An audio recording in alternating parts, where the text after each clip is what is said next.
नमस्कार दोस्तों, स्वागत है आपका न्यू ज़ेनोगा में, न्यू स्पिरिचुअलिटी में, न्यू मेडिटेशन में। हर रोज़ नया होता है, लेकिन हमको बासी इसलिए लगता है क्योंकि हमारे ज़्यादातर इंटरेस्ट बासी होते हैं। कल वाला पिज़्ज़ा, कल वाली गर्लफ्रेंड। अभी अभी हम लोगों ने एक वीडियो देखा बचपने का, बड़ा अच्छा लगा। हम भी अपनी वीडियोस को देखेंगे, जो अभी आजकल वीडियोस बना रहे हैं, देखेंगे 10 साल बाद जब पुरानी हो जाएंगी। कुछ अजीब व गरीब दिमाग है हमारा, फ्रेश और नई चीज़ें शायद समझ में नहीं आती हैं, इसलिए मेमोरीज़ पसंद होती हैं। जिस समय वो मेमोरीज़ फ्रेश थी, लाइव थी, उस समय उनसे भी हम भागते थे। हम वेट करते हैं बासी चीज़ों का। क्यों? क्योंकि ये बॉडी केवल बासी और डेड चीज़ों को ही की बनी हुई है। डेड चीज़ें मतलब जो चीज़ें मरने वाली हैं उसको डेड बोलते हैं। जो मरने वाली है वो मरी चुकी हैं। दूध के बारे में मैं बार बार बोलता हूँ। दूध बहुत जल्दी ख़राब हो जाता है, 1 दिन के बाद ख़राब हो जाता है। हमारा खून अगर शरीर से बाहर निकल जाए और उसको आप सही टेम्परेचर पर न रखें, बंद करके सही तरीके से, तो वो भी बहुत जल्दी ख़राब हो जाता है। लेकिन हमारे अंदर में एक ऐसी चीज़ है जो कभी ख़राब नहीं होती और कभी मरती नहीं है, लेकिन उस तक पहुँचना होगा, क्योंकि हमारा ब्रेन फिलहाल जहाँ रहता है वो डेड है। डेड कैसे है? क्योंकि वो फ्री नहीं है। बहुत ही आसानी से उसको दर्द हो जाएगा, बहुत ही आसानी से। कोई छोटा सा एक्सीडेंट हो जाए, आप सीढ़ी से नीचे फिसल के गिर जाएं, पैरों में मोच आ जाएगी। सर्दी में आप बाहर चले जाएं थोड़े से कम कपड़े में, आपके हाथ पैर अकड़ जाएंगे, गांठें पड़ जाएंगी। देखा नहीं, कल 2 बेचारे कुत्ते मर गए, छोटे छोटे, वो शरीर की वजह से। फिर भी अगर हम शरीर में ही रहना चाहते हैं तो माशाल्लाह है हमारी अपनी अकल को। तो कहाँ जाएं, कहाँ पहुँचें? ज़ेनोगा कहती है क्रिटिकल सर्टेन स्टेज पर पहुँचें। उस जगह पहुँचें जहाँ पर राम पहुँचे थे, कृष्ण पहुँचे थे, और नानक पहुँचे थे, और जीसस पहुँचे थे। ये मत माने कि वो लोग स्पेशल लोग थे, केवल वही पहुँच सकते थे। ये सोचें कि एक बहुत बड़ा गेम है लाइफ का, और उस गेम में इन लोगों ने तो मज़े कर लिए, हम लोग नहीं मज़े कर पा रहे हैं अभी। वो गेम क्या है? असतोमा सद्गमय, असत्य से सत्य की तरफ, अंधेरे से उजाले की तरफ।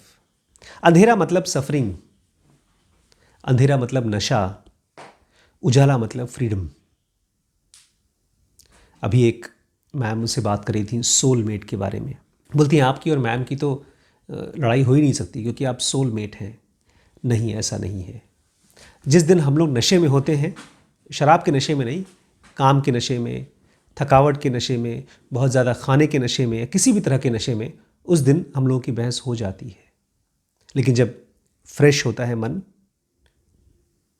बोर्ड नहीं होता, थका नहीं होता, तो हम लोग एक दूसरे के लिए ऑलमोस्ट सोलमेट जैसे ही बिहेव करते हैं। तो उजाला मतलब सोलमेट, अंधेरा मतलब पति पत्नी लड़ाई करने वाले पति पत्नी। लेकिन ये यात्रा खुद करनी पड़ेगी।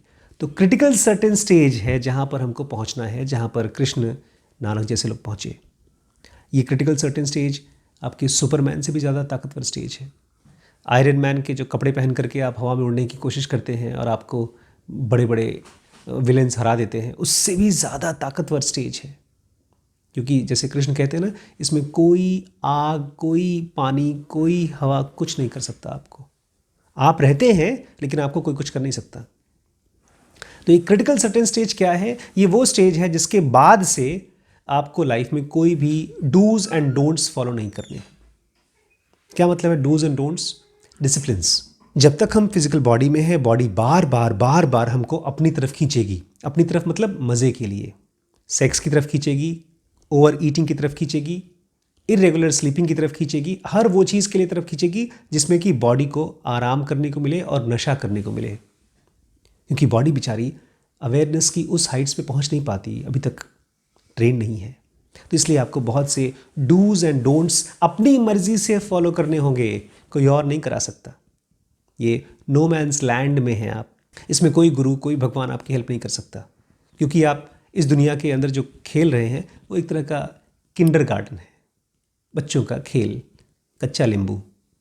उसमें आप जब तक खेलना चाहते हैं लाइफ आपको खेलने देगी, लेकिन इस खेल के रूल्स हैं। आप पैदा होंगे मरेंगे, पैदा होंगे मरेंगे, प्यार करेंगे, मोहब्बत करेंगे, सेक्स करेंगे, ब्रेकअप होगा, फिर रोएंगे, फिर पिटेंगे। जब तक इस खेल को आप एंजॉय कर रहे हैं तब तक लाइफ आपको हेल्प नहीं कर पाती। लेकिन जब आप कहते हैं यार इनफ इज़ इनफ, अब मुझे जानना है ये सब क्यों हो रहा है, तब आप बड़े होना शुरू होते हैं। तब आप पहली बार एनलाइटनमेंट को समझना चाहते हैं, गॉड को समझना चाहते हैं, बजाय उनसे भीख मांगने के। उसी को बोला जाता है critical certain stage. Critical certain stage मतलब आपका माइंड अब पूरी तरह से वन हो गया है कॉस्मिक माइंड के साथ। क्रिटिकल सर्टेन स्टेज मतलब अब आप फिजिकल वर्ल्ड में मजबूर नहीं हैं पैदा होने के लिए। जैसे आप अब मजबूर नहीं हैं स्कूल जाने के लिए, जो कुछ भी स्कूल में सिखाना था, सीखना था, वो सब आप क्रॉस कर चुके हैं। लेकिन जब तक आपका माइंड चैटर कर रहा है, बकबक कर रहा है, हेट कर रहा है, लव कर रहा है, एम्बिशन में है, जेलसी में है, परेशान है, तब तक आप इसी दुनिया में रहेंगे। तब तक आपको डूज एंड डोंट्स फॉलो करना पड़ेगा। इसलिए इस फिजिकल वर्ल्ड में जो लोग भी बेहोश रहते हैं वो बहुत सफ़र करते हैं। उनको सक्सेस फेलियर की सफरिंग होती है, रिलेशनशिप की सफरिंग होती है, मन के ढेर सारे टॉर्चर्स होते हैं। हमने कहानियाँ सुनी हैं कंस की और रावण की, कि भगवान उनको डराते हैं। भगवान ही डराते, उनके अपने ही थॉट्स डराते हैं। थॉट्स बहुत हैवी हो जाते हैं क्योंकि वो लोग केवल सबसे निचले पार्ट पे रहते हैं अपने ब्रेन के। ब्रेन का सबसे निचला पार्ट है, नीचे का पार्ट है कॉन्शियस ब्रेन, या तो IESM वाला ब्रेन।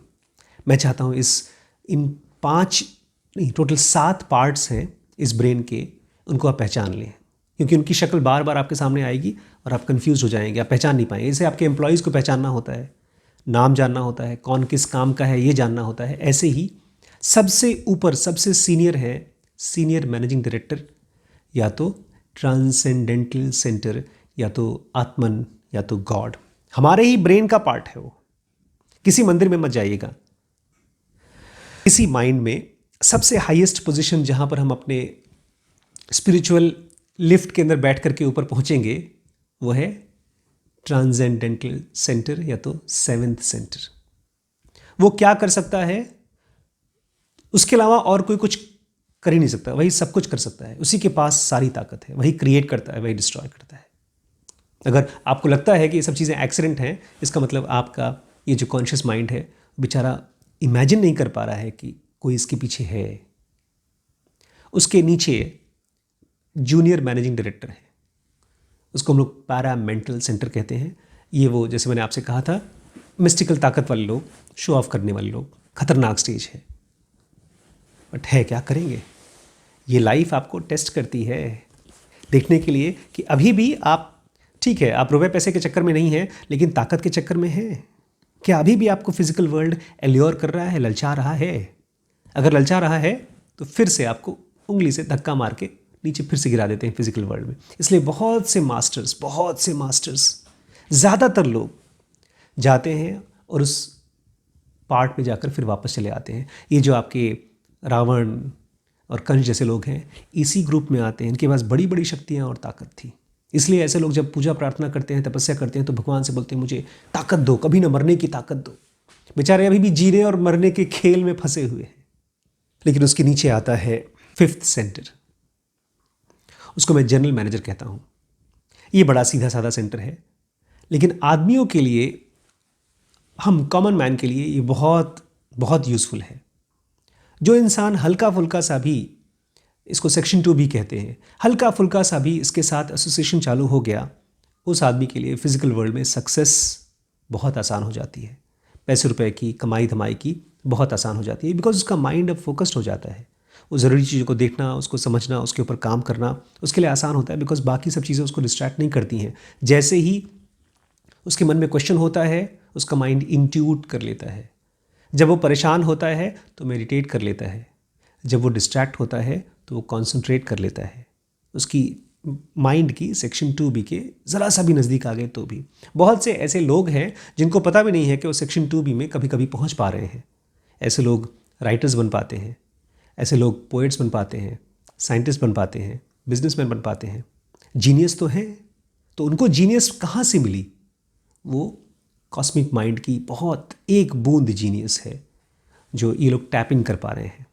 देखा जाए तो नेचर से चोरी कर रहे हैं। नेचर अपने आप में बहुत जीनियस है। कितने पेड़ पौधे, आसमान, पता नहीं क्या क्या बना रखा है नेचर ने। तो क्या हमको ज़रा सा रुपए पैसे की दुनिया में सक्सेसफुल नहीं कर सकती? बशर्ते हम शांत रह सकें और इसमें टैप इन कर सकें। लेकिन प्रॉब्लम है कॉन्शियस माइंड और इसके डिविजनल हेड।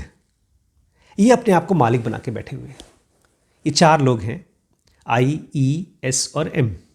आई मतलब समझने वाला सेंटर, इंटेलिजेंस। ई मतलब इमोशन या इमोटिविटी। एस मतलब सेक्स और सेंसुअल वाइटैलिटी। एम मतलब मोटर या मैथमेटिशियन।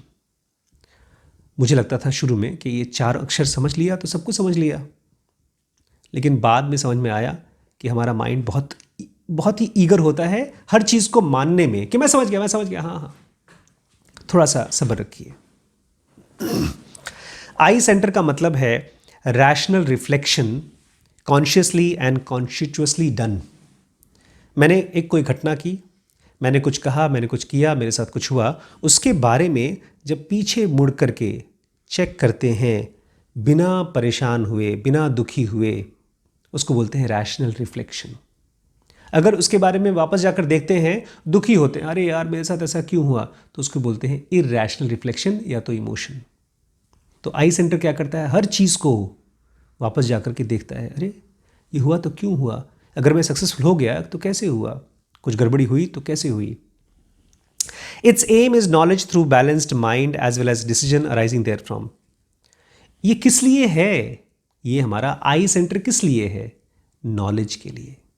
नॉलेज मतलब क्वेश्चन के आंसर नहीं, एग्जाम में लिखने वाले क्वेश्चन के आंसर नहीं। नॉलेज मतलब जैसे एक सर्जन को पता है कि ये बीमारी है, इसका इलाज करूंगा तो ये ठीक हो जाएगा, या एक डॉक्टर दवाई देता है, या एक बढ़ई अलमारी बनाता है, या एक कुक खाना बनाता है। बहुत से लोग तो, ज़्यादातर लोग तो इसके एग्ज़ाम लिखेंगे तो फेल हो जाएंगे, लेकिन वो जानते हैं। एक माँ अपने बच्चे को दूध पिलाना जानती है। पता नहीं कहाँ से नेचर में हर बच्चे को सेक्स करना पता है, चाहे उसने कोई पीएचडी की हो चाहे ना की हो उसमें। तो कहीं ना कहीं से हमारे बॉडी में हर चीज़ जानने के लिए एक सेंटर है, उसका पर्पज़ ही है हर चीज़ को जानना, वो है आई सेंटर। और उसके बाद उसमें से निकल के आने वाला डिसीजंस आई सेंटर बनाता है। इस सेंटर को संस्कृत में इहा बोलते हैं, और इस सेंटर को एक और तरीके से विल टू नो बोलते हैं। हमारे माइंड का वो पार्ट जो जानना चाहता है, विल टू नो, जानने की एनर्जी। एक सॉफ्टवेयर होता है, उसका नाम है एआई, आर्टिफिशियल इंटेलिजेंस। हम लोगों ने अभी बनाना शुरू किया इंसानों ने। वो हर जगह पर इंफॉर्मेशन पकड़ता है और अपने आप को अपडेट करता रहता है। कहते हैं बहुत जल्दी बहुत से इंसानों के काम, मुश्किल काम एआई करना शुरू कर देगी। हमारा आई सेंटर वही एआई है। उसका काम है हर चीज़ को देखना, समझना और उसके लिए परफेक्ट सोल्यूशन लेकर आना। चाहे वो कोई इंसान हो, चाहे कोई चीज़ हो, चाहे कोई प्रॉब्लम हो, चाहे कोई सिचुएशन हो, हर चीज़ को समझना अपने ही अंदर में। कोई बुरी से बुरी है, अच्छी से अच्छी चीज़ हो रही है, उसको समझना, दैट इज़ आई सेंटर। वेद में या वेदांत में या योग में जो भी चीज़ सत्व गुण से आप कहीं सुने या ईश्वरीय क्वालिटी आप सुने, तो उसको आई सेंटर बोला जाता है। बचपन में बहुत कन्फ्यूजन था मुझे। सत्व गुण सुनते ही मुझे मंदिर, अगरबत्ती, फलाहार और वो जो मोटी मोटी मम्मी किताबें ले आती थी पढ़ने के लिए, बृहस्पतिवार की कथाएं, मुझे लगता था आई सेंटर बहुत बोरिंग चीज़ है यार, इसकी किसी काम की नहीं है। बाद में समझ में आया आई सेंटर तो चाहे आप रिलेशनशिप में अपनी वाइफ को समझना चाहते हैं, चाहे अपने बच्चे को समझना चाहते हैं, चाहे आप अपने पेशेंट को समझना चाहते हैं, अपने बिजनेस को समझना चाहते हैं, हर चीज़ के लिए आई सेंटर काम करती है। इसका मतलब खाली वो नहीं है जो आपको किताबों से इम्प्रेशन मिला है। मैं बहुत बहुत धन्यवाद हूँ, मतलब मुझे मैं बता नहीं सकता कि इस योगा की वजह से मैं कितना ज़्यादा थैंकफुल हूँ। ऐसा लगता है जैसे कि एक मेरा दिमाग एक कंप्यूटर था, उसमें कोई सॉफ्टवेयर नहीं था, चालू करो बस लाइट चमकती थी बस, और कुछ नहीं। लेकिन अब आई सेंटर का सॉफ्टवेयर आ गया। अब हर जगह पर मैं कहीं किसी से बात करता हूँ तो मेरे मन में ऑटोमेटिकली प्रोग्राम आ जाता है। ये मैंने समझदारी वाली बात की कि गलत वाली कि बेवकूफ़ी वाली की। जैसे आज मैं गया था, मार्केट गया था, बैंक गया था, वापस आया, मैंने अपने एम्प्लॉय को बोला, देखा अगर मैं अपना एम्प्लॉय होता तो मैं अपने आप को खूब डांटता। उन्होंने कहा, क्यों? मैं बैंक गया था संडे को। कितना समझदार आदमी। अपनी बेवकूफ़ियों को देख करके समझ पाना और उसमें से डीप लर्निंग निकाल पाना, ये आई सेंटर का काम है। लेकिन बेचारा कर नहीं पाता, क्योंकि उसके ऑफिस में अभी उसके 2 जूनियर्स हैं जो गुंडे हैं।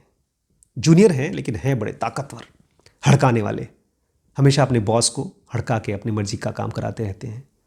जब तक ये चारों IES और M अपनी अपनी पोजीशन का सही सही इस्तेमाल नहीं करते, बॉस बॉस नहीं बनता, नीचे जूनियर जूनियर नहीं बनता, तब तक हम इस फिज़िकल बॉडी के साथ रह करके खाली पिज़्ज़ा, मलाई, बर्फ़ी और सेक्स यही करते रहेंगे। फिर ये छीन लिया जाएगा और मर जाएंगे, फिर से पैदा होंगे और यही करते रहेंगे। मैं उम्मीद करता हूँ कि हम इसके बियॉन्ड जा सकें, क्योंकि इसके बियॉन्ड फ्रीडम है और ये माया है, इल्यूशन है, खाली खुशी का एक सीन है, एक नकली ट्रेलर है। फिल्म देखते हैं तब पता चलता है यार बहुत बेकार लाइफ है। नमस्कार।